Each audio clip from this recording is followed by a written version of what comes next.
Welcome to Command Control Power, a weekly podcast hosted by 3 certified members of the Apple Consultants Network, drawing from over half a century of combined experience.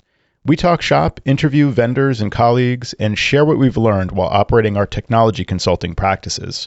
This is Joe Saponare of CyMac, and my 2 co-hosts are Jerry Zigmont of MacWorks and Sam Valencia of the HCS Technology Group. For the freshest content, a peek behind the scenes, and more candid conversation about running our businesses, dealing with clients, fixing tough technical issues, and everything else you love about Command Control Power, we invite you to join us on Patreon so you don't miss any of this great content.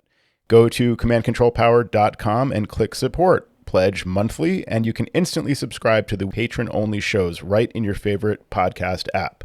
Once again, to join us on Patreon and get the latest patron-only episodes, visit commandcontrolpower.com and click support. We hope to see you there, and thanks for listening. So why are you hating on the latest version of 1Password for the Mac? I believe it's version 8. You're not liking that for some reason? Yeah. So the thing about it is, I've been seeing the notifications for a while, and I'm like, truth be told, I didn't pay full attention to how different it was going to be, why it was coming as a different app. So I was like, oh, that's interesting. Why are they deploying it this way? Why is it coming at me as like a separate app that I'll have to download? So finally, this weekend, I had some time. I decided to download 1Password on all my devices, on my Mac, on my iPhone, and my iPad Pro. And one thing that was all my fault was that thankfully I had them documented, but I realized I didn't know all my vault passwords. And I have a few different vaults, like one for my company, one for the family, and then a couple others that I share with clients. And I realized I didn't have that information. Thankfully, I had the emergency kits. That's what they're for. So that all went fine. And then 1Password 8 is a separate app download for the Mac, and you have to run the installer and then import your vaults or log into your vaults. It's the visual differences and from what I feel is the inefficiency in how I use it maybe, because I know we were talking offline and you had mentioned that it seemed to be okay for you and you liked it. Just the little things like me clicking on the menu or going to command \. Right. I don't see as much detail as I used to. It's like more like a spotlight window now. It's this tiny little spotlight window. When I used to type in like a listing, I could see the contents of it clearly without having to click on the 3 dots, go into it, copy a password if it's not filling in the field or something like that. So right away, it's not giving me the visual differences. And I looked in the preferences. I can't see a way of getting back to the old menu. No, I struggle with that too. I mean, I have different iterations of Rackspace. So I have a number of different logins for Rackspace or GoDaddy. And sometimes, yeah, you're right. I have to stop what I'm doing in the browser and actually go to the 1Password app. But I found that even with the older version, 1Password 7, I would have to do that as well. You know how like if you just type in, let's say I type in a client name, I see a spotlight type window in the middle of my screen and I see the listings below, like each one of them that might match my search term. That's right, yeah. But in the past, it was the full menu on the upper right where you could see the details of the item. I type in my client name and to the right, I see, oh, that's the username or that's the URL or those are the secret keys or whatever. I don't see that unless I've now manually click in there, go into it. I hate it. I hate it, man. It's so pissing me off. And then the browser integration, the extension for Safari doesn't seem to be working consistently for me. Clicking on the 1Password icon, I'm not seeing the values populate. This is all just ruining my A game, dude. It's just not making me happy. Sammy, not happy. So just to be clear, you're at a login window, let's say on GoDaddy, and you do the command / key, your suggestions, they were coming to you in the upper right-hand corner. What I see with 1Password 8 is if I'm in the GoDaddy and I want to go to a login window, I start to type in some information or I do command / and it gives me suggestions underneath the login window. Are you not seeing that? Right. I'm not seeing that consistently anymore like I used to. And if I go to a page that, like if I manually go to a website that I know I have credentials for, there's a little 1Password icon or the icon in the menu bar of the browser itself. And that doesn't always populate any data. Like I've never gotten it to work consistently in Chrome, but even in Safari now, it's not always showing the possible logins that I should be seeing. It doesn't show anything. If you waited long enough, would it? Is it a hesitation kind of thing or no? I don't think so. I mean, I know I tend to work kind of fast, as I'm sure you do, but I can tell you that I'm not seeing with consistency the population of the information. And then secondary to that, even if I do, like with 365, when I get to the MFA part, which 1Password has the codes for, it doesn't fill it in. It's like, it doesn't even ask, hey, do you want to fill in a code that we have for this? I have to click on the icon, retype the name of the client to get it to show up. And then if I hit enter, it'll fill in the MFA code. So it's all crap to me right now. I'm pissed, really unhappy. Real obvious question. You've gone to security and privacy pane and you've made sure that you've given it all the permissions it needs, yes? Yeah, and that 1Password was good about that. It directs you where to go to make sure that it's got all the allowances necessary. And I had to unlock the extension for the Safari browser, so that I did do that. And it does work maybe 25% of the time. So it is there, and I know it can function. It's just not doing its job all the time. Yeah, I wonder if some background process is happening. Because I've noticed, for instance, on this M2 MacBook Air that I bought recently, it is faster than the M1 in working with 1Password. I was a bit frustrated with 1Password, sometimes with it populating information, and then eventually it would show up. So it was taking a little bit of time. But I wonder if something's like that is going on with your machine, where something's going on in the background that's taking precedent over the 1Password feeding you the information in time. Possible. I mean, it took me a little getting used to the iOS app, but I think I'm okay with that part now. I was a little frustrated just because I was overall frustrated with the Mac side. But that one I'm starting to feel my way through. My biggest gripe right now, besides the lack of consistency, is the Spotlight window. I do not like it, and I wish you at least had the option to show the previous menu that you had before, which was some kind of quick access menu. I mean, it's a really interesting fact that we're talking about this. And my observation is it's gotten better, and I find it less frustrating, and you're more frustrated with it. And we both assume that on some level, we both know how to run the computer. So I would hope so. Yeah, it's really interesting that there's this disparate opinion that we have. Okay, so now I got a better sense of what's going on with what you're seeing and what you're experiencing. I do see the same thing that you're seeing, Spotlight kind of window with multiple suggestions right underneath the login window. But I assume that they did that interface improvement thinking it would make it better for people. It's not 100%, but it's certainly better than it was. It is hysterical how it's directly opposite. I mean, it was perfect for me. Like, it always worked.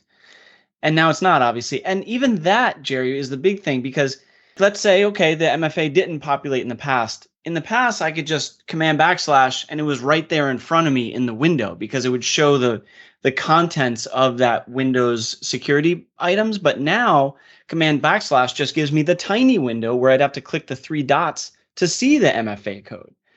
So for me, that's a step backwards, because at least if I had to fill it in, I saw it before.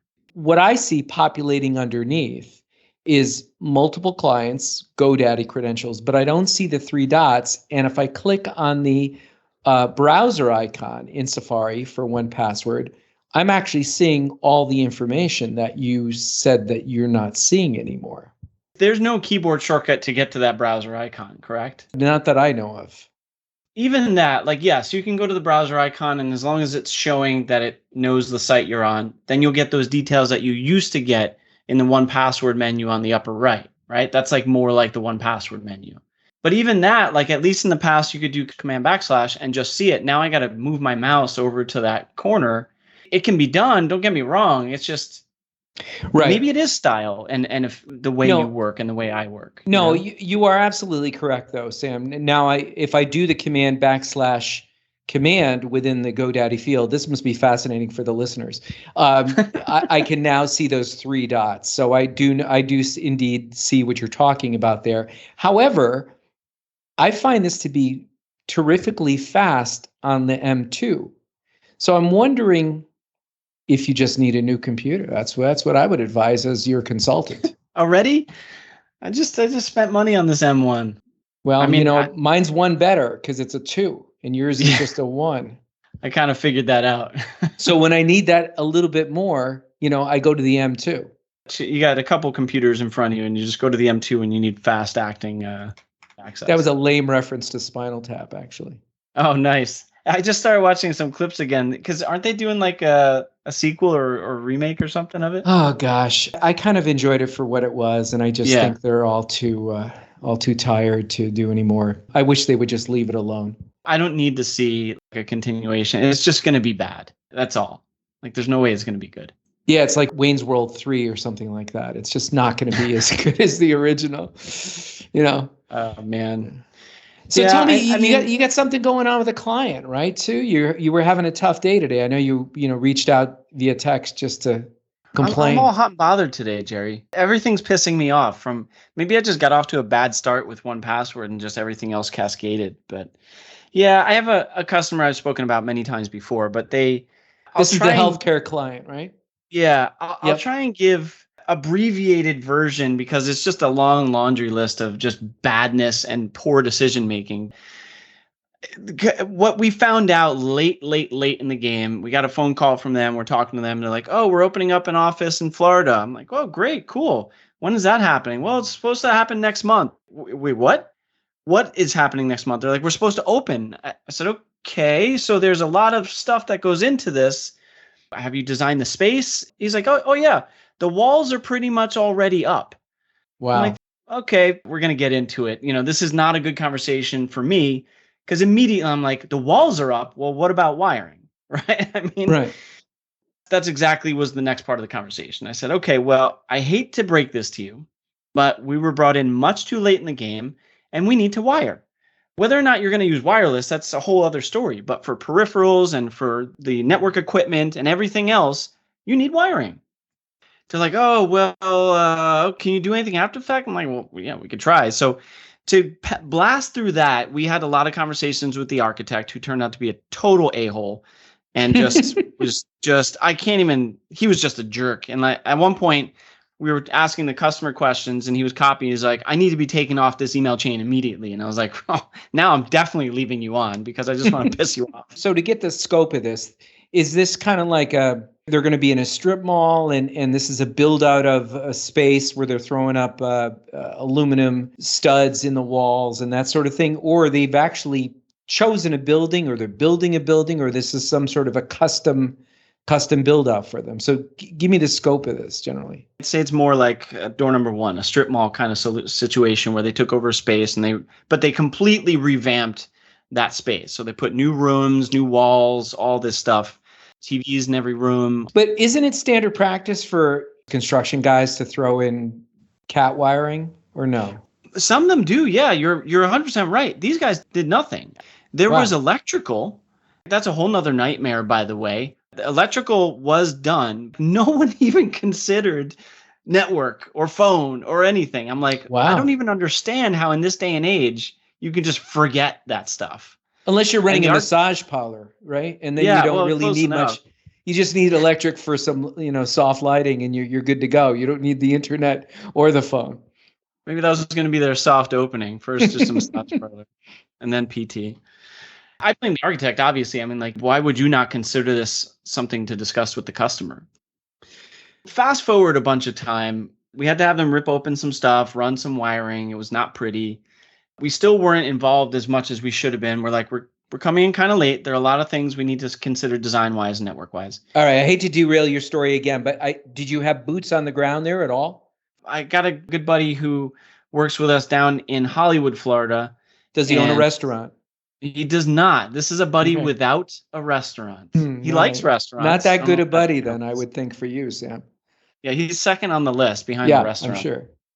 I understand. We get him over there, and it's like an 1.5-hour drive, but he's like, whatever, it's Florida. I drive 2 hours a day for everything. So I'm like, okay. So he goes, scopes out, he decides what we need. He does a really professional job with the rack and all the equipment. Okay, he's going to go back in a day soon to install the Apple TVs and the computers and the printers that we finally had ordered because I'm fast forwarding the story a bit. Where is the equipment? Where was it delivered? Well, it's in this guy's house that's been working with us, but he's on vacation for 2 weeks. Okay, so we don't have access to any equipment to put it in. This whole project got delayed, by the way. They were opening in a month. That did not happen for 3 months.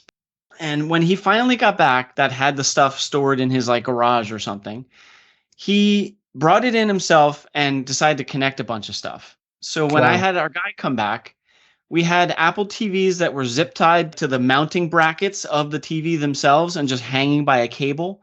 Nice. We had incorrect cables. We had charging cables connecting the Apple TV to something and no HDMI.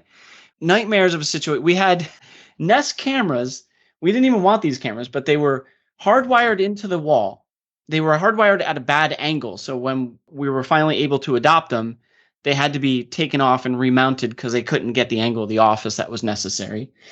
And then, get this. My guy first gets there to adopt the cameras. I'm scanning it, but nothing's happening. What's going on? There are no lights on this thing. The power doesn't work on this outlet. So what are we going to do here? And come to find out that there's a light switch on the other side of the room that manages that outlet where all the where one of the cameras is. The lights that show the sign when you first walk in the door, so behind the front desk, there's ambient lighting and there's lighting that shines down on the sign with the company name. He was leaving for the long weekend. Okay, so do you want security cameras on and the lights on for the whole weekend, or do you want lights out and no security cameras? Which do you prefer? Because we can't do the electrical. So it's just like, a ridiculous, never-ending issue of unfortunate events. And it was all started by their just poor planning. This basically is a time suck for you, right? Because you're the IT general contractor of sorts, right? And you're on the phone and you're hashing out these nincompoop details that are incorrect and not working right. Some of this can be billable, but some of it's probably not, right? It's just water under the bridge. I built the hell out of it, Jerry. Did you? I built the hell out of it. But isn't this this particular client, this healthcare client, I thought they were price sensitive, though. Yeah, but they have no choice. They know it went horribly wrong because of them, which is a good thing for me. This is just all billable time. I spent 4 hours on remote with my guy down there on Friday, and he spent 4 hours working. Well, we were trying to get the Apple TVs going and everything like that. All of a sudden, there's all this noise. I said, what's going on? He goes, oh, they scheduled to have the floor sanded and painted while I was here. Oh, my God. So the sanders are going. He's like, I can't hear you. He's yelling at me. And I'm like, oh, my God, this is crazy. Wow. They did mention that a second office was looking to be opened. I said, you cannot do anything without – we're in the very first conversation. I don't care how much it costs you. We're in the very first conversation. We're sitting at that table so that we can plan this correctly. And if anything goes wrong at that point, then it's on us, you know? Right. Yeah. On the other side of the spectrum, I was involved with a recent project, and it was a real fancy pants project in New York City. There were meetings almost every week, and they would have meetings to decide when they were going to have a meeting. And there'd be all these people on the phone, and they would rehash the project over and over again ad nauseum. And you would think, come on, fellas, we do this all the time. But the opposite side of the coin is what you're going through. So, somewhere in the middle is the happy medium. But like you say, you build the hell out of them, but it's not a fun way to make money. Hell no. It was aggravating for a Friday too. Friday afternoon, you're like, I'm always looking to wind down Fridays and be lazy if I can. And then you start winding down on Tuesdays normally, and then the rest of the week you're kind of like coasting, and then, a little bit of work on Monday, and then you're ramping down again. So yeah, you're right. That must have been tough. I would love it if life was that easy, but it's not. Shopping in New York City must have been a pain, though, for you. I mean, the travel alone, there's parking, there's people, there's... Knock on wood, I got really lucky. It was a 4-hour install, and everything else was pre-wired. I sent them the access points ahead of time. They put them all in the ceiling. It was a beautiful thing. The only thing that didn't work out really well was we put in a 48-port switch, and the ports to the patch panel weren't really labeled very, very intelligently at all. But other than that, yeah, that was the only struggle. Did you have a toner with you? No, we just made the port hot, put a device in there, and we just went through it. I was trying to find a pattern of how they were wired. And eventually, there was some similarity between location and location. But that all worked out and went pretty well. I had all the Ubiquity equipment in a giant Navy duffel bag, something that a seaman would take on a submarine or a battleship or something. It actually had wheels on it, which was good. And here I had to park several blocks away in New York City, and the thing must have weighed, with the Switch and with the Dream Machine Pro SE, and I had a few other things in there. I don't know, it was carrying around 60 pounds down the sidewalk, but I made it. Good thing I had wheels. Old guy like me, it was tough. It reminds me, the other day I was we were cleaning out our storage unit, and I found one of those old iMac carrying cases and with wheels on it where I think I probably got the link from you back in the day. I have no need for that anymore. When we used to take them back and work on them back in our office. Yeah, it's so funny. Some of that stuff you just find you don't need anymore. Most people are more comfortable working on smaller screens and smaller displays. And then you have some clients who are the complete opposite of that, who people are complaining that they want to replace their 27-inch iMac and they have nothing that matches. And I'm like, well, did you go to the Apple store? Did you look at the 24? It's really not that bad. No, I need the real estate. I said, well, we could buy the 24 and we could buy you another screen. We could do that. Some people are stuck in their ways or stuck on what they want. And some people will buy an older refurb or used model of something because they really want to stick with that design. And that kind of boggles my mind sometimes. Yeah, those are tough. And we don't work on anything older than 2015. I think Joe might work on something a little bit older, but then you have those people that call and it's potential work, but they want you to work on their older machine. And I just tell them, look, we're not going to be able to help you. You might be able to find something on Facebook Marketplace and where you can see it, you can watch it, see it run rather than just buying it cold and have somebody send it to you. But we really can't help you. And our recommendation is move into the future. I was just dealing with a customer that they don't give us a lot of trouble, so maybe that's why we just let them slide. But it's one of these things where the guy who runs the company, it's a small solar company where he used to be an IT manager or something. So it's one of those people who thinks he knows stuff. But after installing like Unify stuff, he was complaining and things weren't working right. And in the end, it turned out to be bad wiring inside the walls that they had some 2-bit contractor do. Right. But I was just annoyed because at the end of it all, he didn't apologize or be like, oh, sorry for screaming at you guys for blaming you for everything when it turned out to be us. A little bit of courtesy there, like my apologies. I didn't mean to throw that on you. Thanks for fixing it. How is that so hard to get out of people? You know what I mean? Can't we all just get along? No, I'm serious, man. Like I want someone to say I'm sorry every once in a while, like I have to do with my wife when we get into fights. We can't pick and choose that. There are some clients who just bend over backwards to take responsibility for things. And then there's the other ones who they go through life this way. And so it's not just you, it's everybody. When I was a kid, please and thank you were really good things to say. When I'm in the convenience store, I tend to use words like please and thank you. And I'm always surprised when you see people up at a cash register and they're not courteous. It's just the way of the world. My dad was saying that the other day. He was out at the store or something, and he was in a different state. He was like, man, the customer service here is terrible. People don't look up at you. They're texting on their phones when they're, should be ringing you out on the register. And I'm like, yeah, Dad, I don't know. That's the way it goes. He lives in like major suburbia at this point, like in, the woods. And everyone's nice and sweet and slower moving where he is. And people are more friendly. It's just the way it is. All right, I'm going to take our conversation off the rails because now you've pushed a hot button for me. Not having to do with courtesy, but this happened to me today. I was coming back from a long morning and I needed to grab a quick bite to eat. And I'm a vegetarian. My wife's a vegetarian, married a vegetarian and converted, right? Taco Bell ends up being Mecca for a vegetarian because it's cheap and it's on the go. It's not the best food in the world, but it's fast. So I buzzed into Taco Bell and they have like $3 burritos. And, for me, the price is right. It was just too crowded. So I moved along. I'm going to break training here. I'll go to Burger King because they have the Impossible Burger, which is the vegetarian, right? I'll indulge, right? It's probably a lot of fat. And so I go into Burger King. The Impossible Burger is there and they start to ring it up and there's a meal thing. So I'm thinking like, okay, I'm going to save more money getting the meal where you get a drink and you get a fry, right? I'll do that, So they rang the whole thing up. The Impossible Burger was, I kid you not, this is Connecticut prices, $6.99. If you want a slice of cheese on it, it's $7.99. And with the drink and the fry, $12 and change.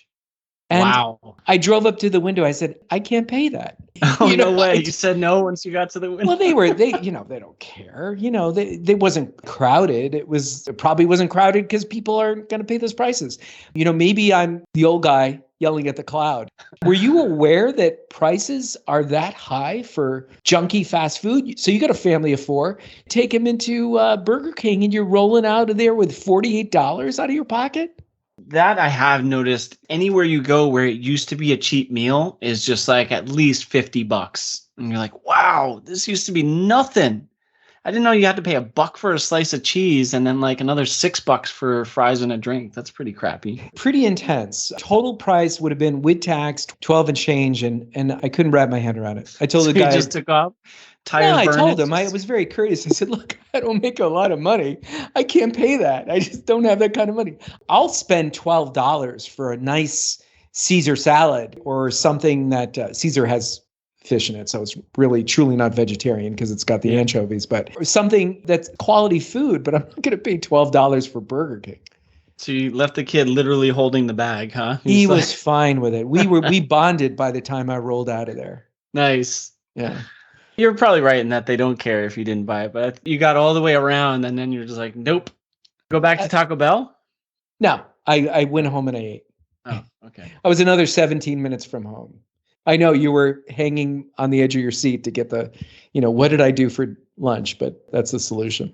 I've been seeing Taco Bell commercials. I haven't had Taco Bell in I don't know how many years, but I've been seeing those commercials and thinking, I think I want to try some Taco Bell again. Like I actually want to try one of those, whatever they call the latest creation with like a Dorito shell or something like that. Yeah. Some of the stuff is pretty good. You got to be a little bit careful. You got to go inside and sort of spec it out and look at the kitchen, look what's going on behind the counter, because sometimes they can be pretty rough. And so you got to pick and choose your fast food, which is what I tend to do too. Okay. Last story on fast food. I promise everyone. I was traveling late one night. The only thing I could find was an Arby's, and I used to love Arby's as a kid. And I go in and I order a sandwich and some fries. And there's only one kid working there. It's like 1 a.m. And he turns around and shovels the fries into the thing. And then I see him knock over the thing. So now the fries spill on the counter. I see him like kind of look over his shoulder briefly and then just start shoveling the fries back into the container. Oh. And I was like, really, man? And I didn't even say anything. All I did was, when he gave me the bag, I just walked outside and I dumped the fries in the trash. I was like, I'm leaving. I don't want fries here now. Anyway, can you imagine? Yeah, you didn't say anything. I'm surprised. Well, I don't know. I was a lonely kid in an Arby's at 1 a.m. I was just like, you know what? I'm just going to let it go. Well, you're like Joe. You're very non-confrontational. And I'm not necessarily, I'm the last guy who could take somebody in a fight. So I'm not looking for a fist fight. I do voice my discontent when it's necessary to do so. So I would have probably not let that go. I'm more of a telephone tough guy. I'll be tough on you over the phone. A poor guy at Arby's, maybe not. Did you see the, speaking of getting tough, just to put us back on track, did you see the PDF I sent you? The redacted PDF where I got tough on SonicWall? Oh, yeah. So I wanted to ask you about this because I feel like other people have experienced this with SonicWall, and I've been seeing it a lot lately too. Wow. They're just aggressively coming at you for renewal of licenses. And they're not even legit. Exactly. So here's the thing. So I took over this SonicWall installation, and behind that I have a Cloud Key and some Ubiquity products. And actually, there were some Ubiquity products when I took it over. There was a Ubiquity access point behind the SonicWall. All well and good. The client had his license go out to 2025. So I'm like, this is good. This is business class. Let's just let it roll. So he gets contacted sometime, we're in early June, that his services will be expiring soon. And so I log into the SonicWall and I'm like, nope, you're good. You're good to 2025. Takes me up my word. And he gets an email from them saying, hey, Jack, you gotta re-up here. You got services that are expiring. So he sends it to me. I very nicely reach out to SonicWall. I get a representative from SonicWall who emails me back. This is previous to the one I sent you just now. And the guy goes, no, you're right. This was, some message on our problem on our part. You're all paid up till 2025. Thank you. 30 days goes by. Now we're at the expiration date. The client gets another email from SonicWall from another representative, another inside sales representative saying, hey, you've got services, that are expiring. Just go here and we'll renew. And I'm not charging the client for these communications that go back and forth because, it's just the cost of doing business sometimes. I reply to this SonicWall guy with an actual PDF. I attached it to the reply that I sent, where the other SonicWall representative said, no, you're good. And I said, look, we're sick and tired of being hustled by SonicWall. And if you keep it up, we're just going to move over to Ubiquity. We don't care about the subscription. I love the Ubiquity threat. Love it. You saw the reply from the guy at SonicWall, which was within like a couple hours. The guy said, oh, yeah, we're sorry. This was just an blast email that went out to everybody. You're right. You're paid up till 2025. But they're like preying on the ignorance of clients. Yeah. I'm really bothered by this because you're talking about this. I've seen this, and I've talked with a couple of other people that have seen this, or like a customer might forward it to me because they're the one in communication there. What gives? That's messed up, dude. Yeah, it's very disreputable. It destroys their credibility as a company. What's going on? Oh, yeah, push your clients for renewals or push your subscriptions for renewals. If we get people to double pay, that's more money in our pocket. Go at it, guys. I mean, what are they saying to them? Yeah, exactly. And this is the whole thing about those subscription services that I know they're worth it, I guess I'll say. I'll throw that in air quotes, but are these subscription services the way I want to go? Like in the past, when I had choices of access points versus like Meraki or Ubiquity or something like that, I didn't like the subscription model of Meraki. And so I went with something more where I could just pay up front. But on the firewall side, I've used SonicWall for a lot of years. I have gravitated towards Ubiquity for the Dream Machine Pro now, where I used to replace it with another SonicWall. Dell used to own SonicWall when they were sold. Dell bought them, and then Dell let them go. Now, who owns SonicWall? Just another independent company? Oh, you know what? I don't even know. I'd have to look it up because, I remember when Dell bought them.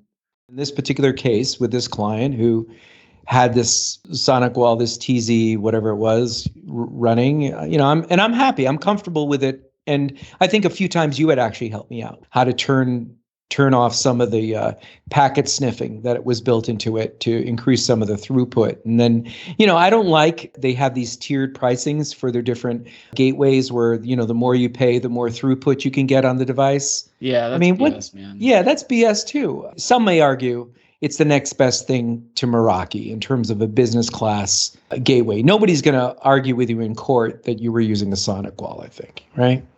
Yeah, where it's not necessary, I'm moving to UDM Pros. I mean, there are some instances where they're more, I guess, advanced networks because some of the stuff that the UDM is just it's not enterprise level, obviously. And it can't do, unless you're going under the hood, it can't do a lot of the things that the SonicWall can do. So, well, they do have WAN failover now in the Ubiquity products. That was a fairly recent. Since you brought that up, the second WAN port, though, is actually a SFP port, right? So like you need an actual SFP to Ethernet adapter to use that WAN too. Right. You get the adapter and you're good to go. Not a deal breaker, right? Yeah. Here's a funny one that happened to me just about a week ago.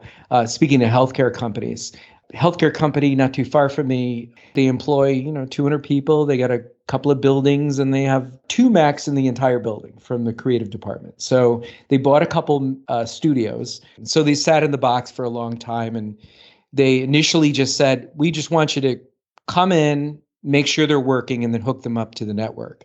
And then by the time the descriptor was done, I had to requote again. And, I told them that the best way to move forward for quickly ramping up with these new machines is to have both your creative people. Let's just do a migration on both of them.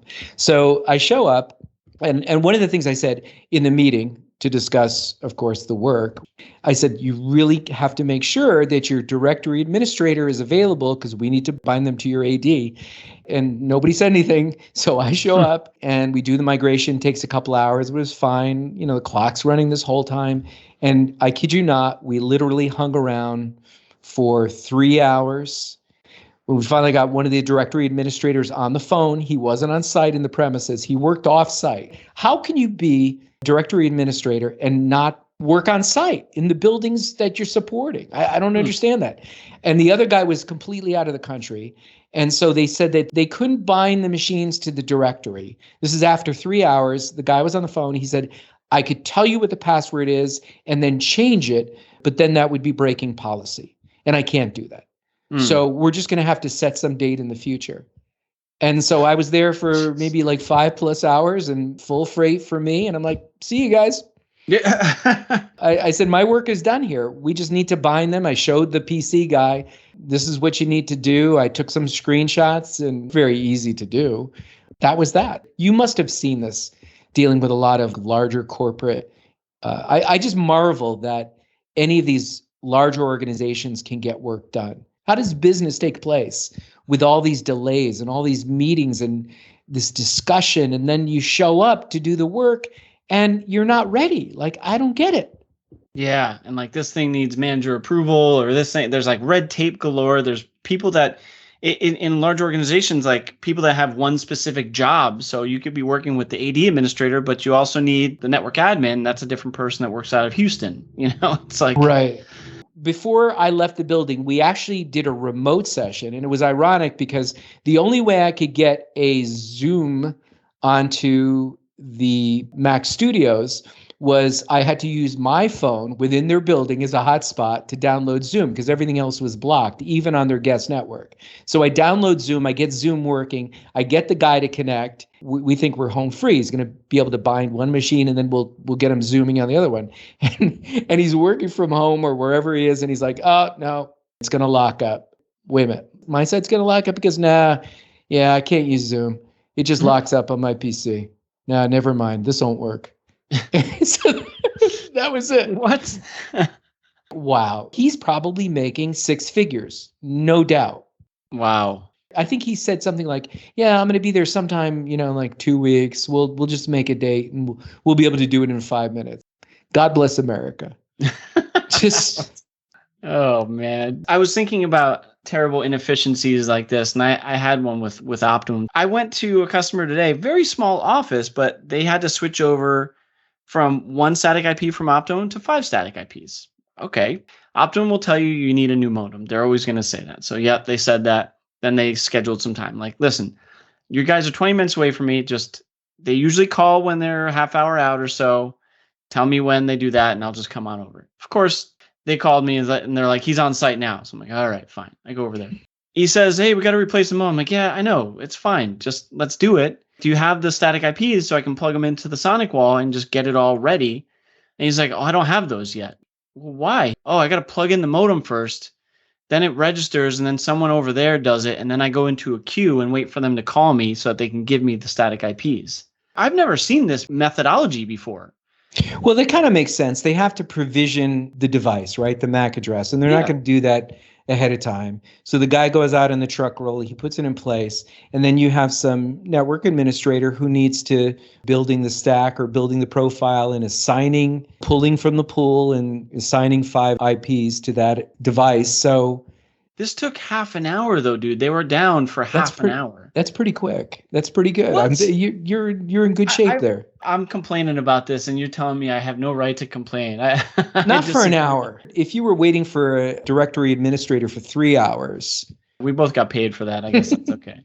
That's not bad. And that would be the way to do it. That's the way they do it these days. Maybe I'm old and things have changed, but I clearly remember having access to the IP schemes ahead of time and being able to plug them into my side so that when that MAC address got registered and that device kicks off, then it's just like, boom, my stuff is done already. Yeah, I think they do that with new orders. They can assign the IP ahead of time, and then the technician comes with the modem and the assignment. But even if he's got something on the truck, it's not coordinated with the customer. So it all depends, I think, when it happens in the process. I thought you were on my side up until now, and you just shot me down. Yeah, I'd like to. Very upset. I know when you were a kid, things were different. But it's 2022, Sam. Yeah, it was upsetting nonetheless. To top it all off, a half hour after I got back, their internet went down. It's still down, actually. They have to send a tech out tomorrow. What do you think that's about? I don't know. I said, is the equipment up? And they're like, well, most people left already, but I called Optimum and they said they can't see the modem anymore. You had them do a lot of the obvious things like power cycle it and that sort of thing, right?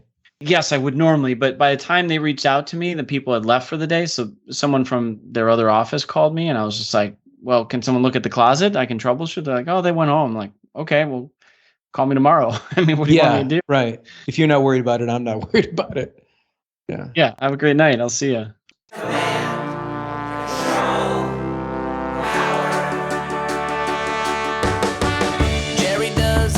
faces of customers of all kinds. Am I on the cloud? Joe spins his deeply detailed yarns all the time. I have a whole story about this. Sam is on the road again, phoning in from a hotel. At least we know where I am. Half a century combined of Apple